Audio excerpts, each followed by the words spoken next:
Welcome to my office here at the Firehouse. I like to hang out in here before and after the streams that we have going on Tuesdays, Wednesdays, and Thursdays, but that's not why you guys are here. I have an opinion about the Cross helmet, and it's more specifically heads-up display helmets. We're just using the Cross helmet as an example. So take a seat and let's get into it. Thank you, Matt, for bringing that down. What we're going to be doing, though, today is talking about heads-up display helmets. Now, what these are going to be these smart helmets. Think of Scully, think of Cross helmet, all these different things. You've probably seen them on the internet, but basically it's going to have a heads-up display. It's going to display, you know, where you're going, a rear view camera possibly. It's going to display all this crazy information. And I have an opinion on that. So my opinion on this is that along with everything else going on, we have way too much stuff, way too many inputs coming into our head.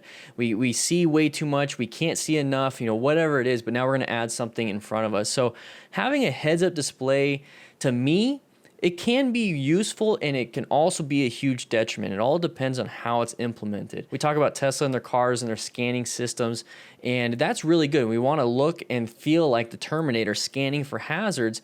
So the heads-up display that typically is coming out with the technology that we have, I don't think it's there yet. I really want to have a heads-up display or have some type of scanning computer system or something in the helmet itself, so that will put you into more of like an orange stage, or saying, hey, there's the side of a vehicle, hey, there's a pedestrian, especially if there's like low light. So I'm talking like really high tech technology, and we don't have that right now, especially at a price point for consumers to where it can start pointing out things. Now they do have some of that kind of stuff already. It's like mounted on the dash. You can have like heat sensors, infrared, all these different things. I think that should be more so in the helmet if you're going to be doing a heads-up display, but right now I personally don't believe that we should be having heads-up displays. It also says, you know, you can get riding information, route directions, weather, time is customizable and overlaid for easy access. Keep your phone in your pocket. I personally want to keep mine on the handlebars. That way, if I want to, I can look at it, but for the most part, I ignore it and I pay attention to the road. I don't want it anywhere in front of my face. Remember, we only have so much. We need to put our focus where we need to put it, and it's just too much information going in. But that's my opinion on the heads-up display portion. One thing I like about the Cross helmet is that if you just look at this picture right here, you notice how it's like this really big ear muff. Now, I don't know if this is, you know, proprietary or if they're going to be doing something a little bit more on that. But noise canceling, making sure that the helmet has really good integrated hearing protection. Now, what we have now is just basically slots for speakers for Bluetooth stuff. We don't have a full-on noise canceling, you know, headphones basically on a helmet. And that's what I kind of want to see. I want to start seeing manufacturers do that. I don't know if that's going to affect any type of safety rating or if it's even feasible, but the aspect of noise canceling, and that way you can focus on listening to other riders in your Bluetooth system, or just literally eliminating wind noise, road noise, anything like that, because our hearing is very fragile, basically. If you start to lose it, you're never going to get it back. So if you guys are out riding right now for sound control, for hearing protection, please put in some type of hearing protection. You can get them at hardware stores, get them at Ace, you know, wherever, and make sure you guys are protecting yourself. So the big thing about heads-up displays, you know, how do you have that rear view thing? You know, how do you see all that stuff? Well, they typically have a camera in the back, and that's what they have here.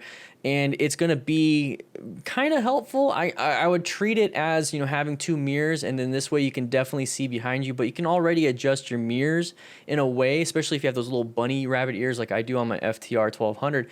You can actually move it in a way to where if you just kind of do this real quick, you can look, but I can also see the benefit of just looking up or looking wherever that heads up part is and seeing behind you. But here's the thing, if you're looking this way and you look up, what's behind you, it's pointing in this weird direction. So it really only works if you're looking straight and then you look up or look wherever the heads up is and find out where it is. That is good though. I mean, that is a good aspect of the technology. This is where the direction they're going. They want you to have 360 vision, and that's what I tell you guys to do all the time. And right now, all we can do for 360 vision is doing head checks, looking at the mirrors, doing a really good head check, catching it in the glimpse of your peripheral. Still not as good as possibly having a very high definition, very focused camera pointing at the back. That's not going to make things look farther than they appear, which you start to deal with these really fisheye lenses. So we really want to know where they're they're at in relation to where we are. Remember, OODA loop, orient, observe, decide, and act. I like to put orient in the front, it's observe, orient. Anyways, I like that aspect. So out of the HUD system, the smart helmets, having a camera is very good.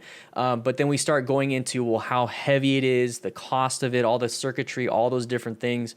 So we might start having a really big helmet just for the aspect of doing this. You know what I mean? So the next thing is going to be the touch panel on the Cross helmet.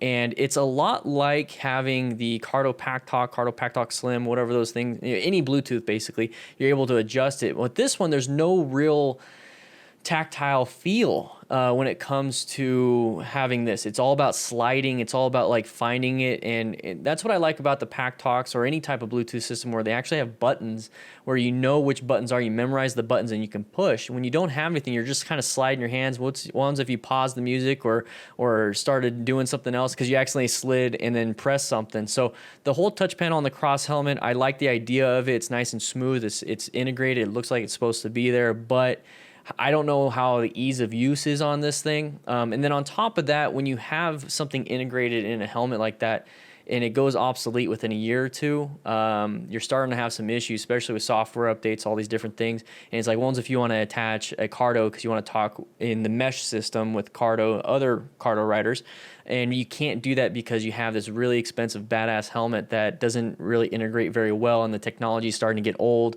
Cardo and everyone else, when they're defined as their Bluetooth systems, that's what they do. They're going to constantly innovate, and this helmet's going to get left behind. So I personally would like to see smart helmets just not do Bluetooth. I would prefer that they have some type of integration module where you have the really good hearing protection, and then you can plug in a Bluetooth system into that hearing. You can easily do that with a 3.5 millimeter jack. I just don't see why people are wanting to create their own Bluetooth. Anyways, Ruroc did their own thing. These guys are doing their own thing. It's a cluster. So let's go ahead and move on to the next one. The safety portion of it is that, they have lithium ceramic batteries. Now they say it's completely risk-free from leakage, smoke, fire, explosions after physical impact, puncture, or thermal damage. I still don't believe that. I still don't trust it. It might work. I don't know, but also you're starting to think about weight. You also don't want to have a heavy helmet. It could cause some neck injuries, especially in a crash, but then you can also have some long-term chronic stress injuries to your neck if you ride quite a bit. And then also to play into the connectivity that they talk about. I like that. I like that aspect of having some type of connectivity, but you also have that with the Cardo Pack Talk Slim. You don't have the GPS type system with that, but do we need that? Is this about the safety, or is it like having a utility type helmet? Now, it's all up to you what you guys want. This is just my opinion. But at the end of the day, how I feel about these smart helmets coming out, I really do think that there's already too much information being put out while we're out riding on the road. That information should be reduced by utilizing a smart helmet. So if there is a smart helmet that comes out and it detects dangerous situations or dangers, I would be all for that. But if it's just going to tell me the GPS and where I'm driving and what's coming up, and I have a camera in the back and then I can play with me, I don't care about that. I'd rather have just on my phone, leave it there on the handlebar mount, and then utilize my already useful Bluetooth system to change things, calm things down. If I'm going to have a smart helmet with a heads-up display, I want it to be like the Terminator. I want it to point out certain hazards and certain things. That's what I want from a smart helmet. Cross helmet, please keep going and innovating technology. Everyone else keep innovating technology. I'm just going to have to wait for it. Well, guys, that is my opinion, and this is my office. If you'd like to hang out in the Discord, it's a lot of fun. Click that link in the description, first comment. It's absolutely free. I'd love to see you guys in there and discuss more opinions about what's coming out with motorcycles. With that said, hope you guys ride safe and be safe. I'll see you around.